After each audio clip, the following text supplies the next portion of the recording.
Hey therapists, have you heard about the Trauma and Mental Health Conference happening at the end of August, beginning of September? The Master Series in Oxford gathers together some of the greatest minds in the field of trauma and mental health, including several past Therapy Chat guests, Janina Fisher, Dick Schwartz, Linda Ty, Deb Dana, Jamie Marriage, Amy Apigian, as well as Bessel van der Kolk, Peter Levine, Stephen Porges, and so many other speakers from around the world, all in one place with over 30 continuing education credits available.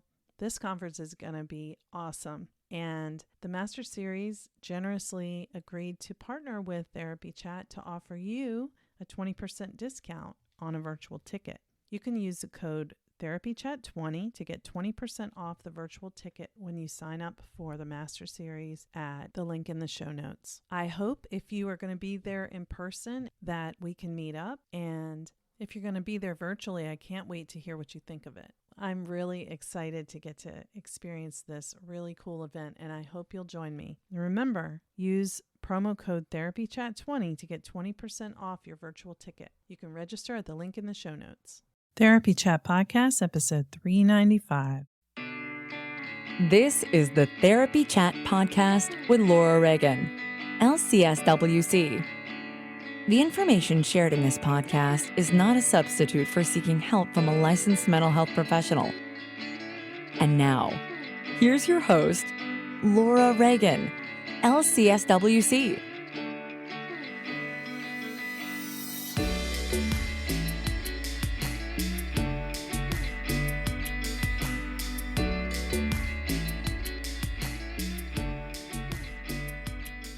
This week's episode is sponsored by Therapy Notes, the #1 rated electronic health record system available today. With live telephone support 7 days a week, it's clear why Therapy Notes is rated 4.9 out of 5 stars on Trustpilot and has a 5-star rating on Google. Therapy Notes makes billing, scheduling, note-taking, and telehealth incredibly easy. And now, for all you prescribers out there, Therapy Notes is proudly introducing ePrescribe. Use coupon code CHAT or click the link in the show notes to get 2 free months at therapynotes.com.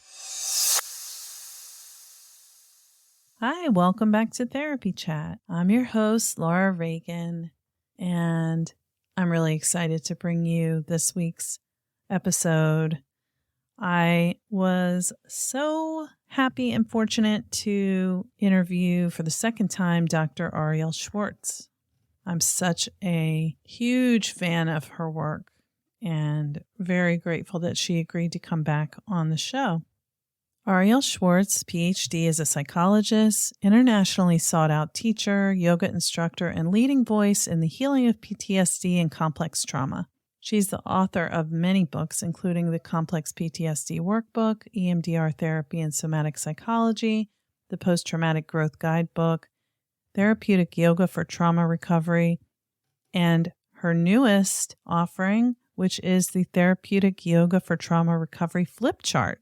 So it's a resource that's kind of an add-on to that book. Dr. Schwartz is an accomplished teacher who guides therapists in the application of EMDR, somatic psychology, parts work therapy, and mindfulness-based interventions for the treatment of trauma and complex PTSD using applied polyvagal theory. And she has a depth of understanding, passion, kindness, compassion, joy, presence, and a succinct way of speaking about very complex topics. She's the founder of the Center for Resilience-Informed Therapy in Boulder, Colorado, where she maintains a private practice providing psychotherapy, supervision, and consultation. With over 20 years as a therapeutic yoga teacher, Dr. Schwartz believes that the journey of trauma recovery is an awakening of the spiritual heart. And this conversation is for everyone. Anyone who is interested in somatic embodiment, applied polyvagal theory, how trauma and attachment injuries affect our bodies and our abilities to move, breathe, express, set boundaries, which is what we're really going to be talking about today. How I've learned from her about embodiment and how applied polyvagal theory can help us to, as she says, be present to the pain of our traumatic experiences and attachment injuries without being swallowed by them. How we contract and pull up when our boundaries have been violated, and how that interferes with our ability to set boundaries later in life. She talks about the developmental cycle, how that relates to our breath, movement, expression, and ability to set and hold boundaries. We talked about pelvic floor physical therapy. She's not a pelvic floor physical therapist, but I was talking about my experience, and she explained how this relates to our ability to know what we want and need and express our boundaries, and how we can grip, and this restricts our breath. She explains all of this in depth in a very relatable and understandable way, in my opinion.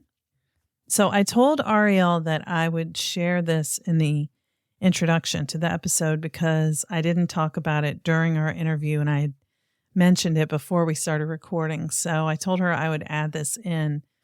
I wanted to tell you all about something that happened when I was in Mexico for the training that we referenced, her training that I attended in Mexico earlier this year. I talked about how the state I was in when I showed up, and I didn't talk about what happened afterwards, but basically I got to the training and I was overwhelmed, stressed.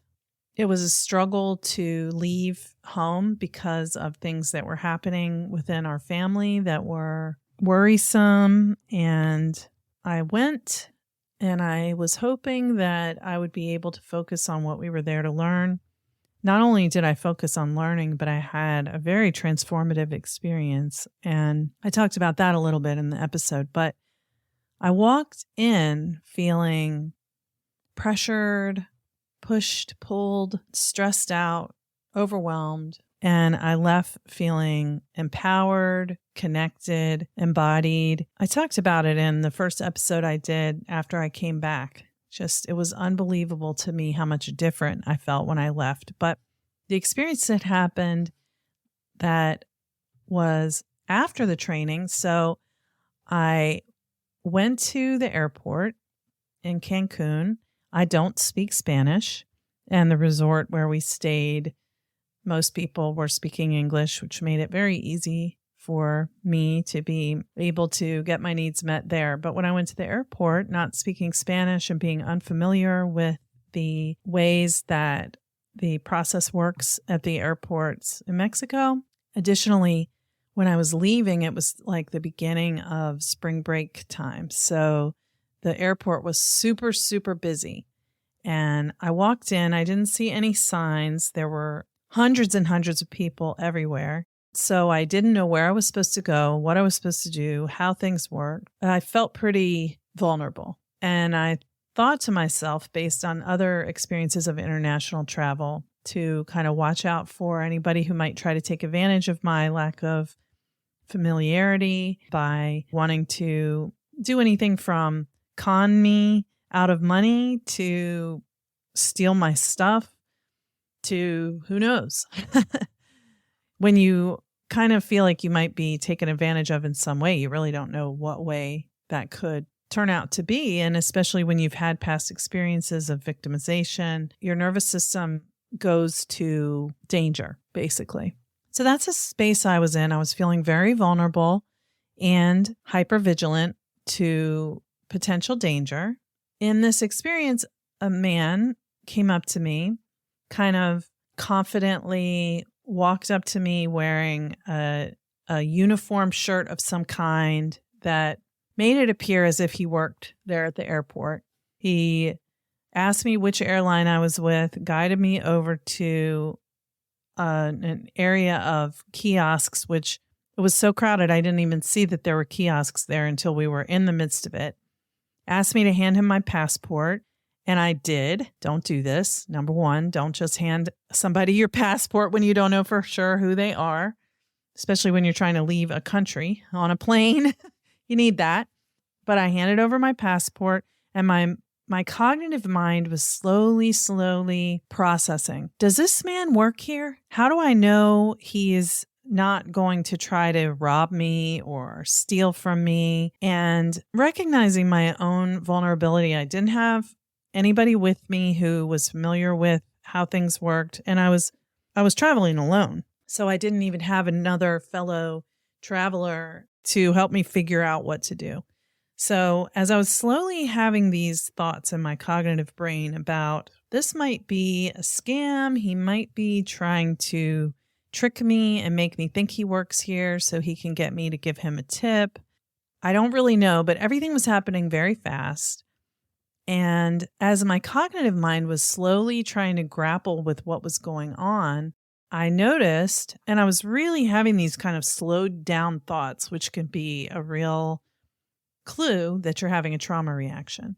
So I was having these slowed down thoughts, and my mind was slowly saying, he has my passport and my boarding pass and my suitcase in his hands, and I'm not holding anything. Wait a second. This probably isn't good. And all of a sudden, it was like my body woke up, even though my cognitive brain was slowly just trying to get oriented and figure out what was happening. My body woke up. I feel like my pelvic floor woke up and said, wait a second, no. And it's just like what we talked about in this interview. It came online. My no came to my awareness from my body, not from my cognitive brain. My cognitive brain was still trying to figure out what was happening. But my body made me say, excuse me, I'm not comfortable with you holding my passport. So I'm telling you the words I said because it wasn't just that I screamed, help, or stop, no, or anything like that. I was still in my grounded me. I was in my way of communicating that is not aggressive towards other people, but I was being assertive and confident. Even though I didn't have any kind of emotional connection at the time, I was having a reaction. But I said, excuse me, I'm not comfortable with you holding my passport. I need you to hand that to me. And he handed it right to me. And then as my mind was still slowly trying to understand what was happening, I heard myself say, I need you to hand me my boarding pass too. And he handed me the boarding pass. And then I said, I need my suitcase. And he handed me my suitcase. And then I said, do you work here at the airport? What's happening? And he stared at me and then he just turned and walked away. He totally disappeared into the crowd. Turned out I went through the line and talked to the person at the security who told me that no, the person didn't work there.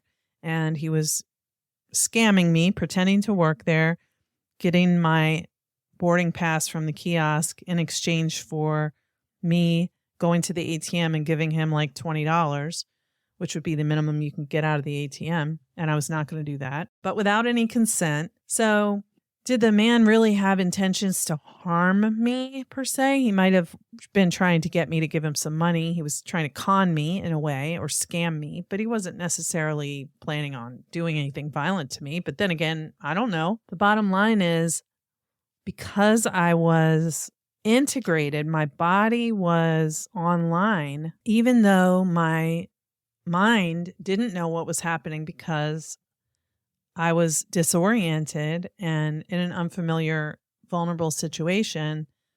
My body just took the lead and guided me to protect myself, but not in a way that made me unsafe towards anyone else too. And that's an important part because protection doesn't always mean fighting. It can just mean standing up for yourself, speaking your truth, saying no. And of course, it's not always true that if you say no, that whoever's doing what they're doing will stop. But I just felt like this was such a powerful example of how I walked into this training in one nervous system state and I left in a completely different one. I felt clear about my boundaries. I felt like I know what's okay with me and what's not. And it wasn't cognitive. So this is what it feels like to be in an embodied state when you're expressing your boundaries. And I think that was the first time I've ever felt that, to be honest. But now I can access it because I've experienced it. I know what it feels like and I can get back to it. So if you've ever had any trouble setting boundaries, you're really going to want to listen to what we're talking about in this conversation. It was really fascinating to me. and I hope you'll enjoy it too. Okay, so before we get into it, I've got a few things to share with you I don't want you to miss. One is that if you've heard about the Master Series conference in Oxford, United Kingdom, they have generously partnered with me to give you a discount on their virtual ticket. This event starts August 31st, and it's in Oxford, United Kingdom. I'm going to be there in person, but if you want to, of course, you're welcome to sign up in person. I would love to see you there. But also, if you would like to get the virtual ticket, you can get it for 20% off by using code TherapyChat20. There's a link in the show notes. It's a bit.ly link, bit.ly/TherapyChat Master Series, but it's in the show notes too. You don't have to memorize that. And I hope you will, if you were thinking about going to this wonderful event, I hope you will take advantage of the opportunity to save 20% when you use code TherapyChat20. Also, one of the wonderful speakers who will be at this event is Dr. Jamie Marich.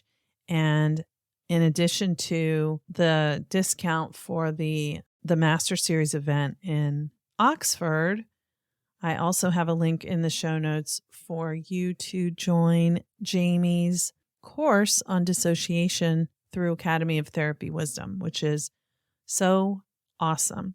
I'm so appreciative for everything that Jamie is doing to teach therapists to work effectively with dissociation that comes up in therapy, because it does. It always comes up when people have experienced trauma or attachment injuries.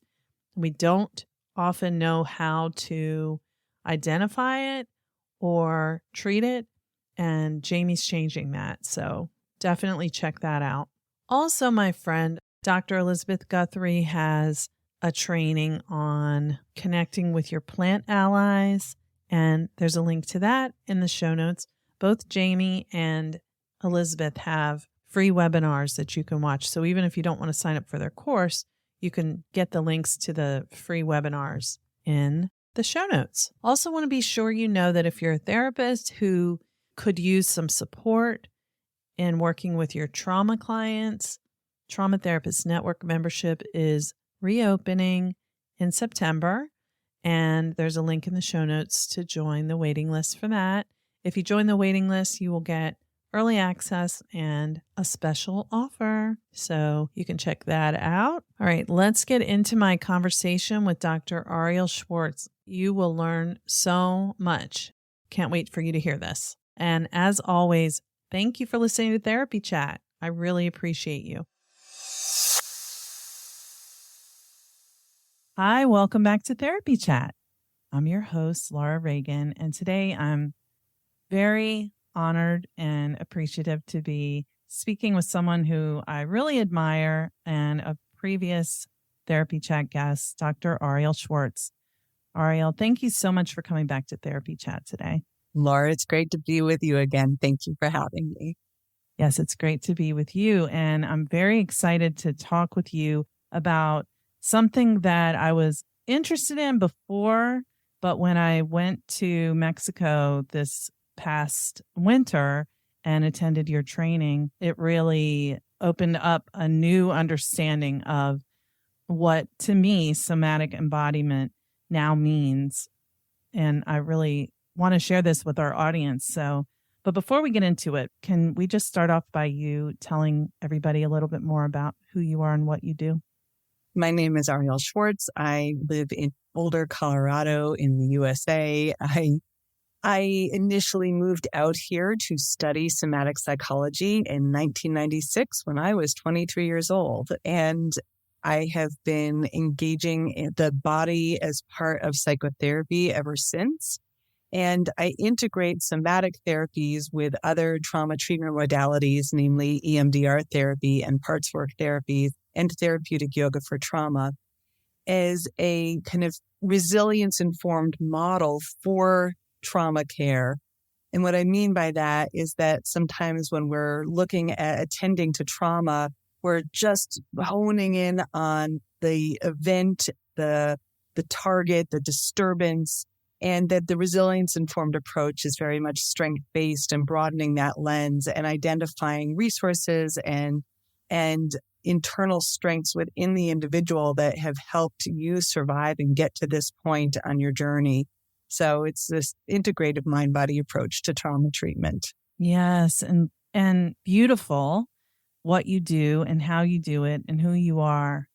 You know, how embodied you are is so evident even as I follow like your social media and the things you post and the way you take photos of nature and you pair it with a poem that someone wrote or you wrote. And I'm like, how does she do this day in and day out? And to me, it's because you are living that way. It's not something you're doing for show. It's the way you're living. And I'm grateful to have benefited from that in person, being with you in training. And one of the things that you talked about that really resonated with me in the training, and I think for the first time it landed a different way, was the idea that, one, that our bodies are and sort of everything is like orienting towards health and healing, So what you're talking about with the resilience-informed approach is it's not just about digging and excavating to pull out the pain.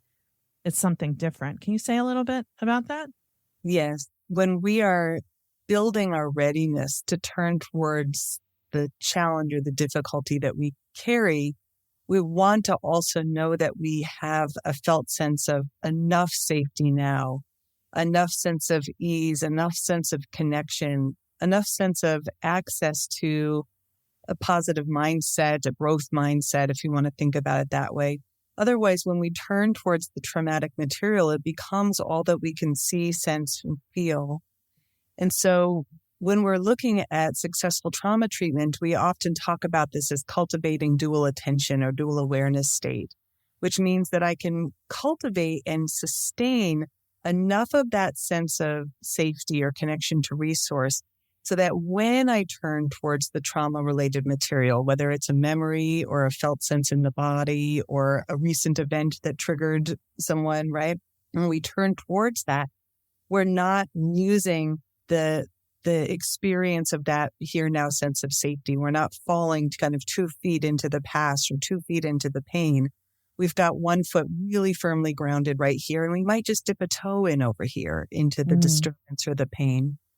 And there's a lot of strategies that we might use to cultivate or build that resource state. Some of them, for me, when I trained in EMDR therapy back in 2001, we learn about cultivating visualization strategies like a safe place imagery or pulling in images of people or animals or spiritual presences, those allies that help us cultivate a sense of safety. And the visualization strategies are great, but if we're not also accessing a felt sense of safety and pulling this in a more integrative kind of bottom-up experience in the here and now, the visualization, I don't think, takes as much hold or has as much power. So for me as a body-centered psychotherapist, I love to engage body-centered tools to access a sense of compassion or creativity or confidence, empowerment, presence. And as you said, in terms of just referencing, what I post on social media, these aren't just strategies that we are handing to our clients. They're not just a set of interventions. This is a lifestyle, and it's just as much for clinicians as it is for clients. We are walking the talk. How are you taking care of yourself each and every day? Really thinking about, kind of cultivating that nervous system regulation and that sense of presence that you then can bring to and offer to others.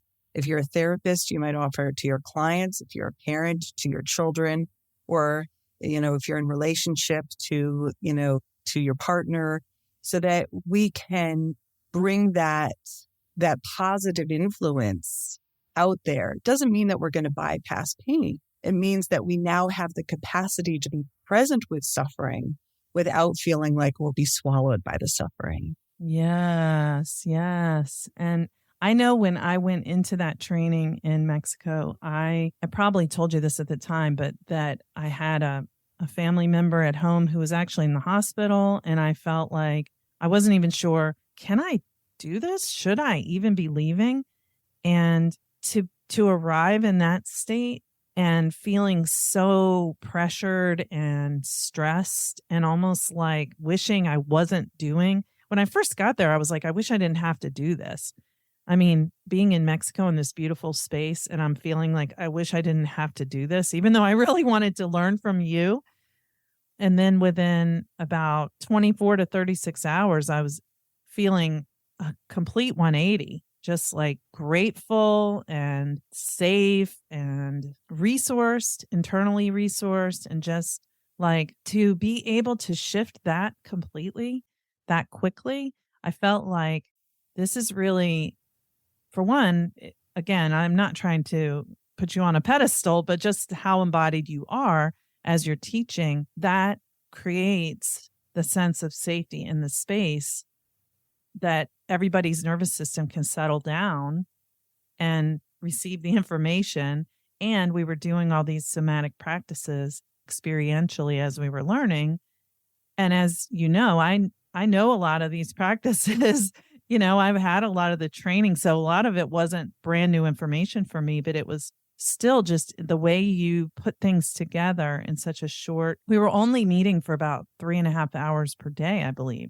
So in the short time that we were spending in doing these practices, it really turned things around for my nervous system dramatically. So I'm a believer. Beautiful. It's very touching to hear. And you're speaking, we're using the language of nervous system, but I think that, in many ways, when we incorporate the applied polyvagal theory into the work and into trauma treatment, it's a game changer. It certainly has been for my work.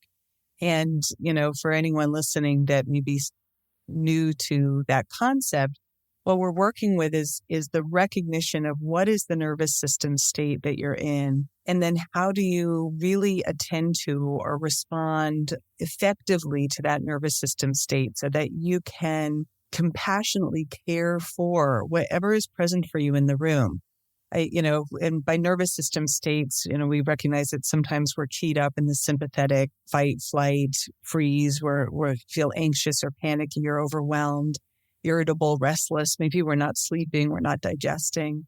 And by, on the flip side, sometimes we feel collapsed, fatigued, shut down. And in that case, we're in a more evolutionarily older expression of the parasympathetic state. And, we feel more hopeless, more helpless to change our circumstances. And there's nothing wrong with those nervous system states. You are not failing the nervous system test. Right?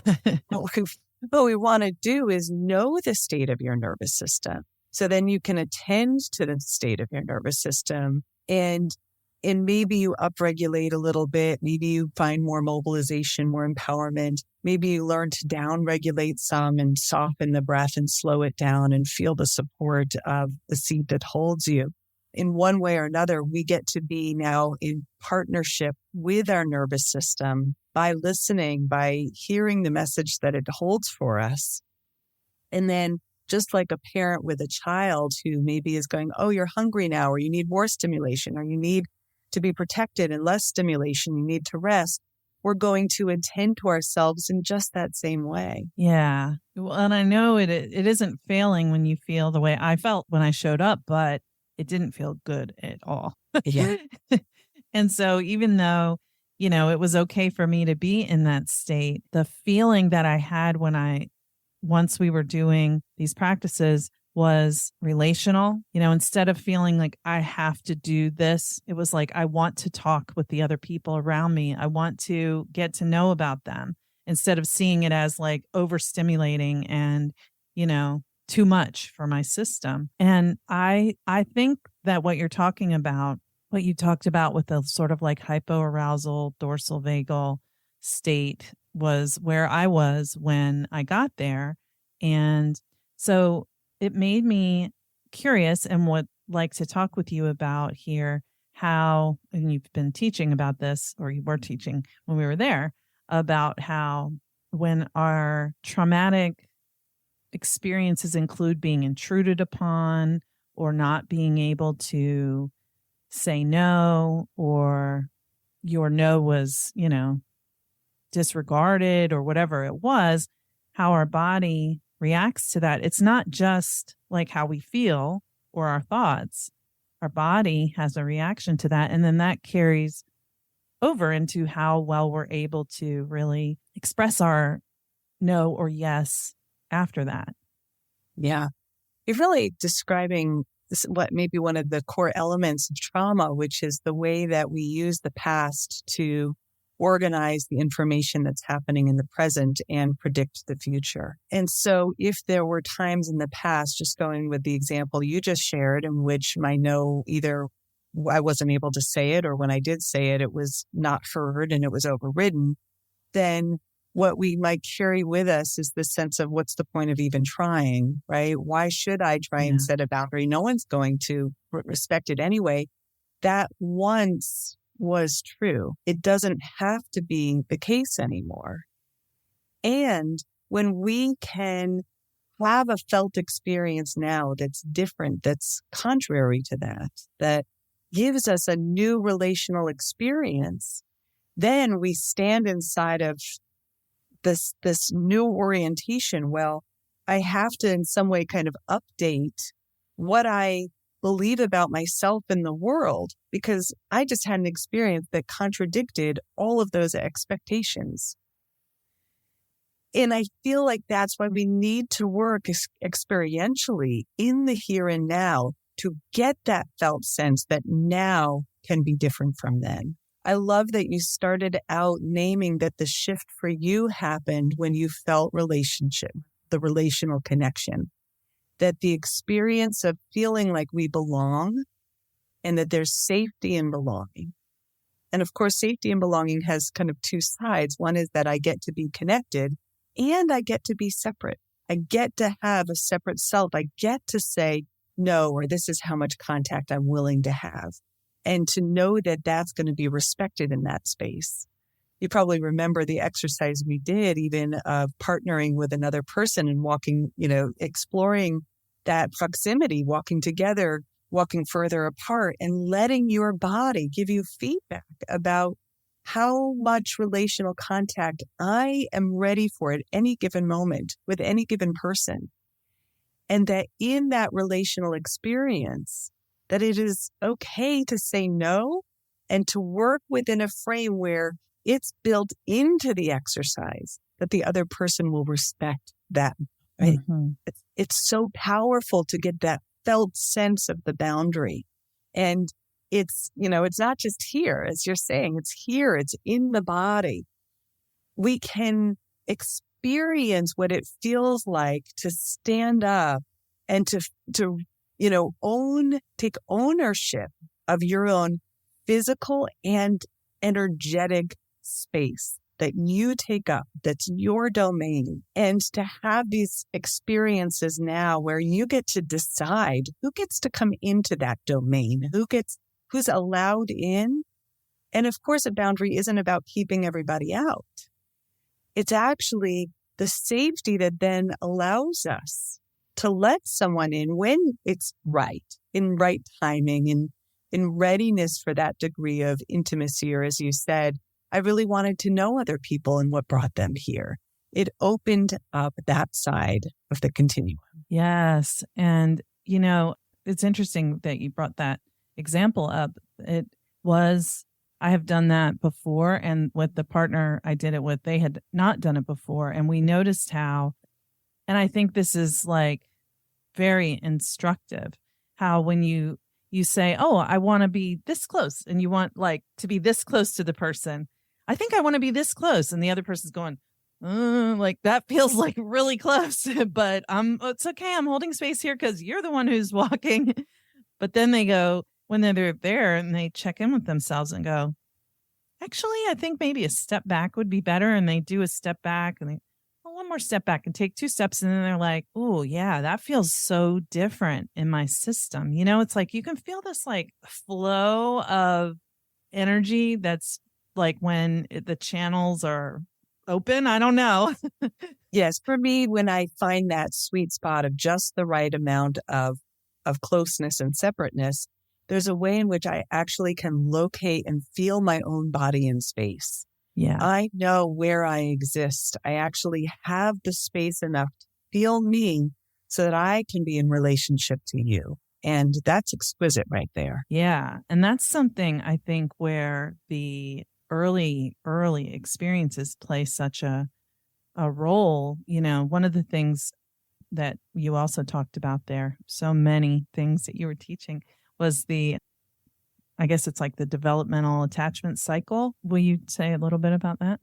Yes, I think what you're referring to is it comes out of body-mind centering and the evolution of body-mind psychotherapy, the work of Susan Aposhin, and this recognition that when an infant is or very, very young child comes into the world, that the first kind of developmental layer of being is really about being able to exist. It's this ability to yield into your own body and have a safe enough environment to yield into gravity. You know, if we look at the origin of somatic psychotherapy, so much of where we can struggle and in the development of our sense of self is when we don't feel safe, whether that's big T trauma or the accumulation of lots of little attachment wounds and injuries in an unsafe environment, even an unsafe womb. And we contract or withdraw from the world in that experience of unsafety. We contract and withdraw from gravity. We pull up. We, in many ways, pull all the way up so that we exist maybe just up in here. And it's a way to not feel what the body knows, which is that the senses are giving me feedback that it's not safe out there. If we can't yield or rest into gravity, then it actually, that's the foundation for our additional developmental steps, right? When a baby yields into gravity, is able to rest into the floor, right? And then they push into the floor to get curious about the world, right? It's what that push, and we also see it developmentally, right? I want closeness, I want intimacy, I need proximity for bonding and nursing, and I want that closeness with the caregiver. And then there's a point developmentally where we're like, no, right? I'm expressing my own will. I'm expressing my separateness. And we need that push in order to define that boundary of self. And that push helps us be differentiated. Okay, now I've got a separate self. And from that separate self, I can negotiate back into connection and separateness. And that's a powerful negotiation with the world. That push into gravity that then lets us ultimately come all the way up to standing, lets us reach for connection. But if we don't have that firmly established connection to the earth and push into the earth, when I reach into connection, I can lose myself into connection. I collapse into connection. So ultimately, we need the push to affirm that I can have a self. So now I can reach for more upright connection, right? Relational connection without losing me. And so even in your own body, to feel what happens in the collapse, what happens when we're not yielding into gravity, but we're collapsing, that it doesn't feel safe, or we're resisting gravity, we're pulling away from it, we're not connecting to the body. Either of those restrict our life force energy. They restrict the flow of your breath and that kind of overall connection of your ability to move freely, to express yourself freely.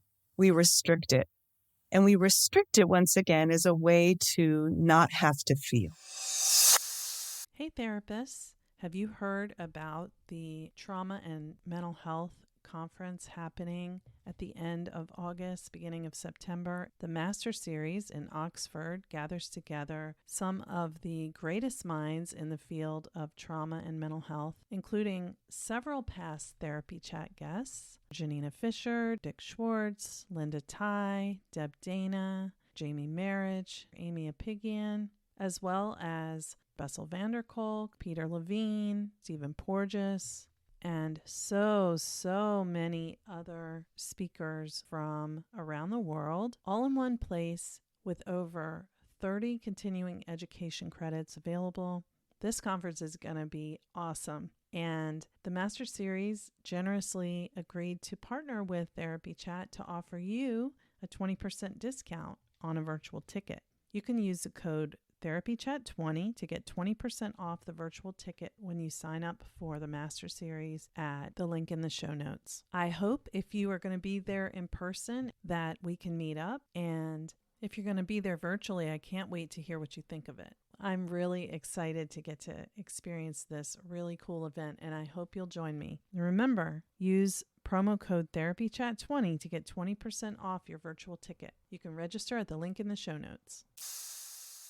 Running a group private practice has been a challenging and rewarding experience, and one thing that has made it so much easier is Therapy Notes. Therapy Notes makes billing, scheduling, note-taking, and telehealth incredibly easy. If you're coming from another EHR, like I did, Therapy Notes makes the transition incredibly easy, importing your demographic data free of charge so you can get going right away. My team has found Therapy Notes very easy to learn. It's intuitive. The customer support is second to none. And that's one of the things that has kept me a Therapy Notes customer for several years now. Anytime I've needed to contact Therapy Notes for help with an issue I couldn't figure out on my own, I've been able to get through to someone and resolve the issue within 15 minutes, 99% of the time. Find out what more than 100,000 mental health professionals already know. Try Therapy Notes for 2 months absolutely free. Just click on the link in the show notes or enter the promo code CHAT at therapynotes.com.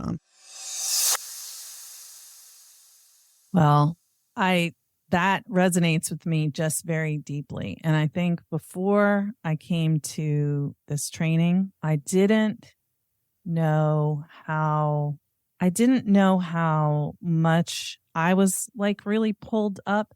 I had already been doing pelvic floor physical therapy almost for a year at the time when I was there. And for me, that really unlocked a lot of, I'm doing this because it's like from inside of me, like this, I don't like this. I don't want that.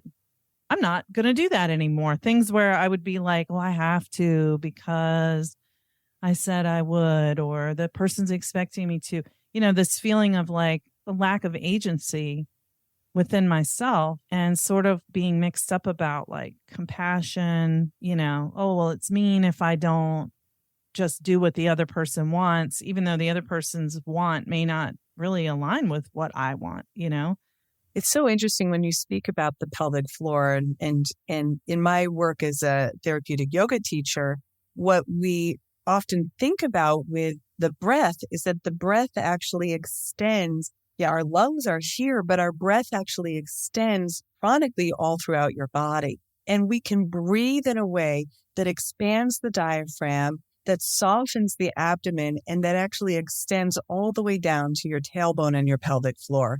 So we can actually breathe in a way that enhances that felt sense of connection all throughout your body.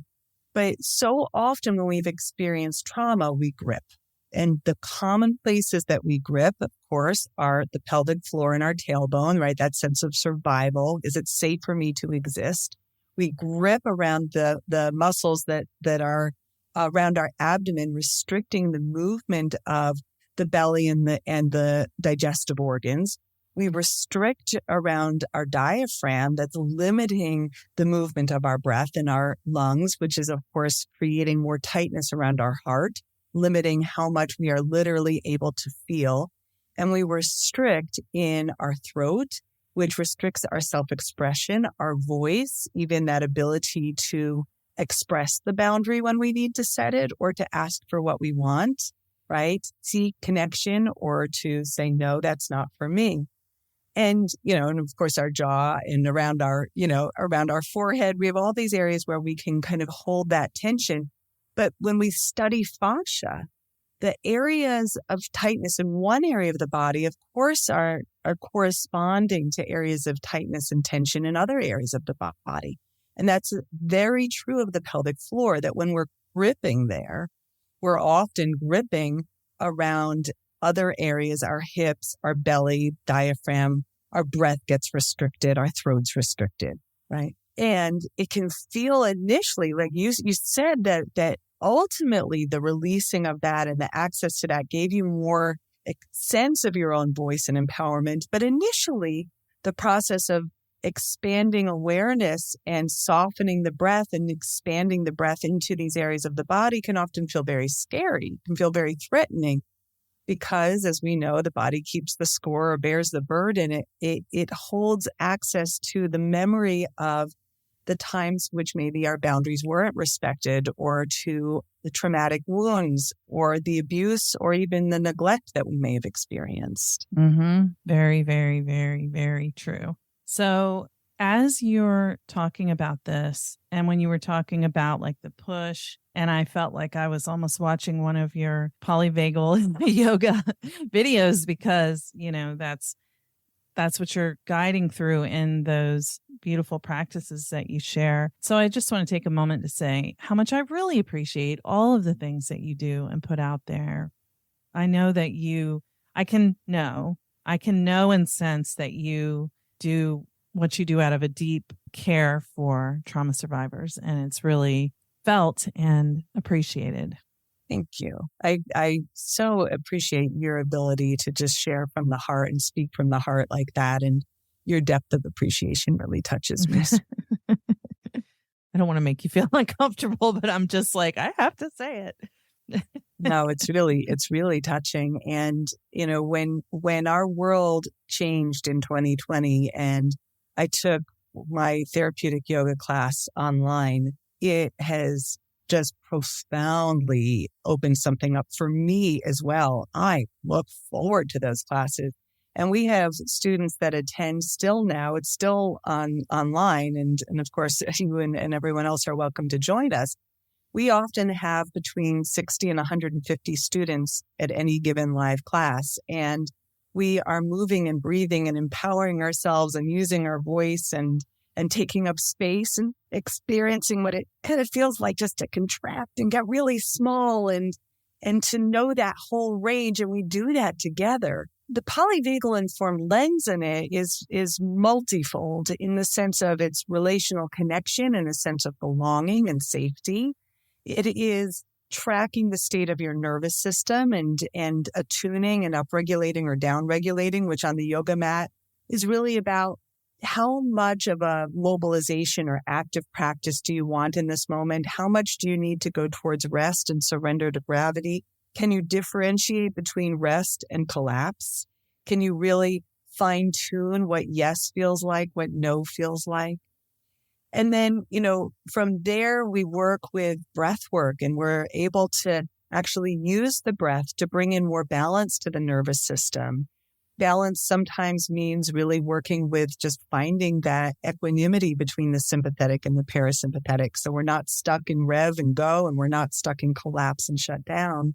And then we, have these opportunities to do mindful mobilization, right? To experience empowerment and embrace that higher energy capacity that we are all born for, right? Like it can be fun and playful. One of my favorite quotes from Dr. Stephen Porges that certainly informs this model is the first time I learned from him, which must have been, 15 years ago, that if we didn't have our sympathetic nervous system, we wouldn't have play. It was like, oh, wait a second, sympathetic nervous system isn't just about fight and flight, that we have this ability to embrace that mobilizing system for the purpose of play and excitement and climbing a mountain and dancing and doing a energizing yoga practice, and how important it is to build our capacity to embrace sympathetic activation in a purposeful and positive way.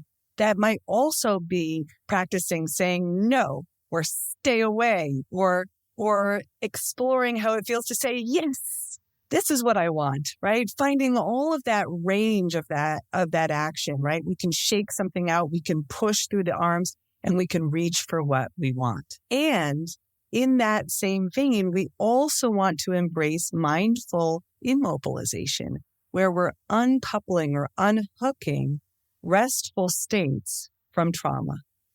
Because too often that feeling of if I go into stillness, that stillness brings back times in which I felt disempowered or hopeless or helpless or passive, or nothing I did was going to make a difference. It carries despair or collapse or an urge to hide.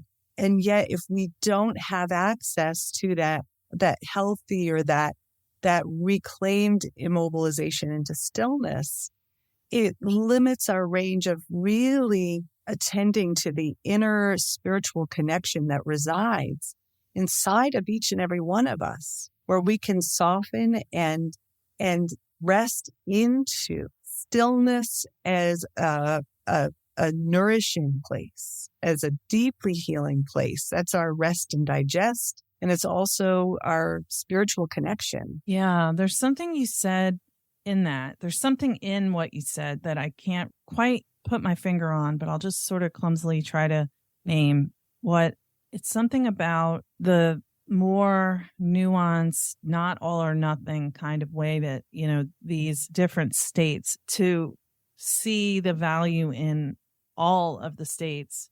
I know that we both know that trauma reactions are adaptive, and there's no shame in having a trauma reaction. And there's something in what you're saying about how, I guess it was when you said that the play comes from the sympathetic activation, is like nothing is just one thing, I guess, is what is really standing out there for me. Yes, it's so true. And I think that the more that we can embrace the kind of both and of ourselves and the paradoxes that we carry within us, that we can hold that there's tremendous pain and potential and possibilities and beauty, and that we can really sense and feel our capacity is, I'll borrow from Joseph Campbell for a moment, but to really kind of walk in two worlds at the same time. That's how he describes the return of the hero's journey, is that we know our relationship to suffering. We know our pain. We've been willing to turn toward it and yet not be defined by it. And that when we walk into worlds that we can relate so profoundly, compassionately to the pain or the suffering, both within ourselves and within others and in the world at large, and also not feel like that's all that we see, that it becomes overwhelming, that we can't handle it. We actually have a tremendous capacity to be of service in relationship to that pain. Yes. And it brings to mind what you also taught about, like the pendulation, that, that it's like there's not supposed to be a stopping place. It's supposed to be a rhythm, what our systems are doing. And you talked about the expansion and contraction of the universe. There was a word for it. I can't remember what it is. There is a word for it. The word is spanda. And it's a Sanskrit word, and it really speaks to how everything from every cell in your being, in your body, to the flowers that open up to the sun and that close, and the fern that unfurls, and the ocean waves, and the universe itself, that everything has this expansive and contractive quality to it. And that trauma can lead us to get stuck in the extremes. We get stuck in the expansion, kind of like that, right? That kind of startle reflex, right? And we get stuck out here, even energetically, our energy gets stuck way out there, expanded, or we get stuck in contraction and in hiding and in withdrawal. And that neither of those are wrong. And we're not meant to live in the extremes. We're really meant to actually be able to, as you say, kind of flow between these states. And they mirror our nervous system. The sympathetic nervous system mobilizes our awareness and attention out to the world. It expands us. It prepares us to interact with the world in some way or another, playfully or protectively. And our parasympathetic nervous system is an inherent withdrawal back into the self. And it lets us return and connect inward either protectively, right, a way to shut out the world, or in a way that lets us feel more deeply connected to self as a source of wisdom, to the quietness that resides, to the restful states that we all deserve. And of course, we see the same rhythm in our circadian rhythm. We even see it in our digestive rhythm. Our bodies are rhythmic. And so it's often when I'm referring to this idea of kind of returning to your true nature, which is what yoga invites you to do, it's about returning to those rhythms so that we don't feel so stuck. Yeah. Thank you. Thank you for explaining that and entertaining my deluge of questions. And I know we don't have very much time left, but I wanted to see if you can tell people about how, because you have a new offering, and I know it's kind of like a add-on to something that you've created before. I'd love for you to tell about how our listeners can use these resources to implement what we're talking about in their lives. Yeah. Thank you. So the new resource, I'll start there, and I have it here to hold up for a moment. The new resource is the Therapeutic Yoga for Trauma flip chart. And as with all of my offerings, it's a psychoeducational tool for embodied healing through the lens of applied polyvagal theory. So the purpose of this book is that it does accompany the Therapeutic Yoga for Trauma book, which I have out there. Oh, thank you for having it there already. Looks like this. Beautiful. They have very similar copies. Yes, they do. The difference is that one opens like a book and this one opens like a flip chart. And of course, that explains the model. And what this one does is it's a very tangible tool, either for therapists or for yoga teachers, or just for you, for yourself to say, there's this practice. How do I do that practice? Or how do I get to know my nervous system states? What are the different nervous system states, and how do I recognize what is the predominant nervous system state that I'm in, or defense style that I'm in? How might trauma be impacting my body? And it kind of guides you to identify these for yourselves. It speaks about the vagus nerve and education about that.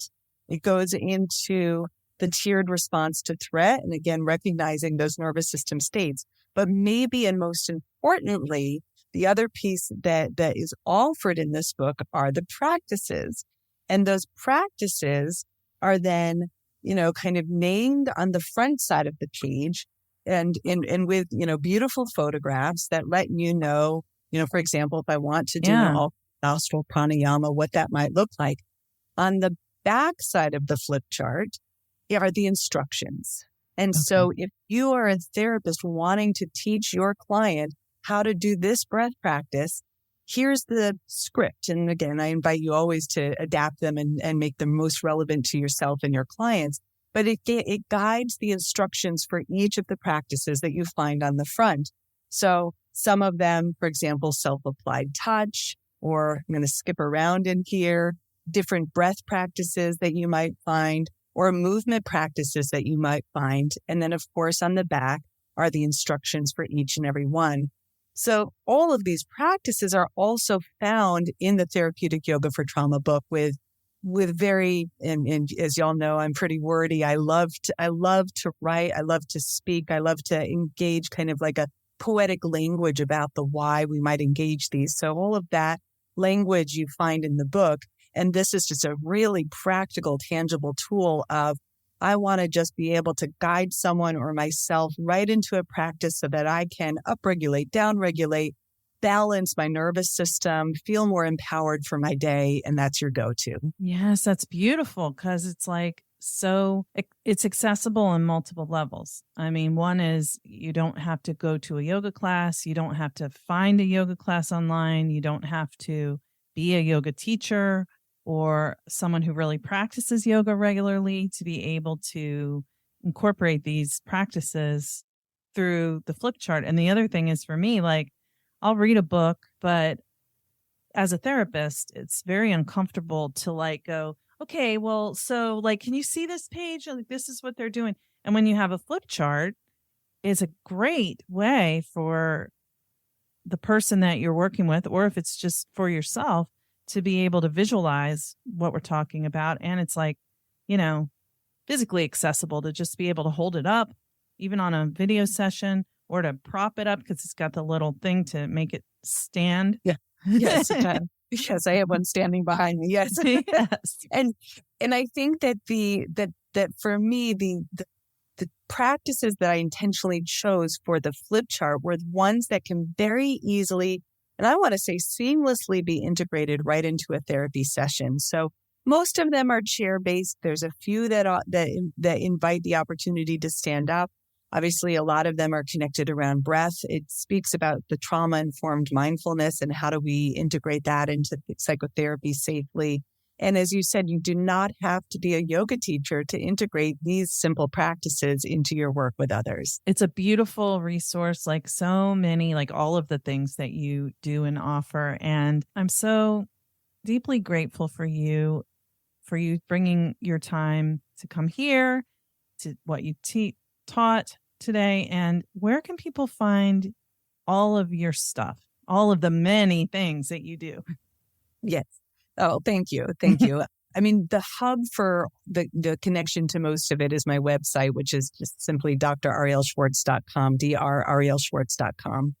On there, you'll find my blog. You'll find a listing of all of my books and resources. And if you go under the tab that says Therapeutic Yoga, it will guide you to it'll have a connection to the YouTube channel, which has all of the previously recorded classes. There's 150, I think, at this point. And then there's also a link to register for a live class if that's something that you would like to do. Yes, beautiful. Thank you so much for spending your time with us today and for everything you do and share. It's been wonderful talking with you again. Yes. And it feels just deeply nourishing for my nervous system to spend this time with you. Thank you. Thank you to Therapy Notes for sponsoring this week's episode. I do love Therapy Notes. It's such an asset to my business and makes my job as a practice owner and a therapist much easier. Try it today with no strings attached to see why everyone is switching to Therapy Notes, now featuring ePrescribe. Use coupon code CHAT or click the link in the show notes to get 2 free months at therapynotes.com. Thank you for listening to Therapy Chat with your host, Laura Reagan, LCSWC. For more information, please visit therapychatpodcast.com.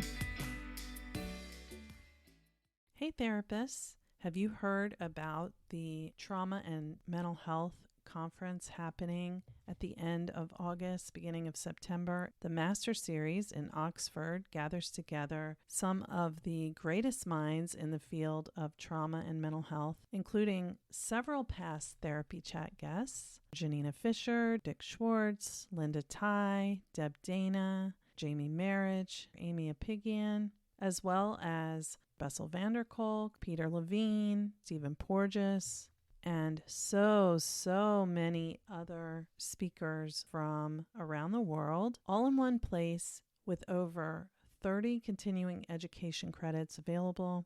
This conference is going to be awesome. And the Master Series generously agreed to partner with Therapy Chat to offer you a 20% discount on a virtual ticket.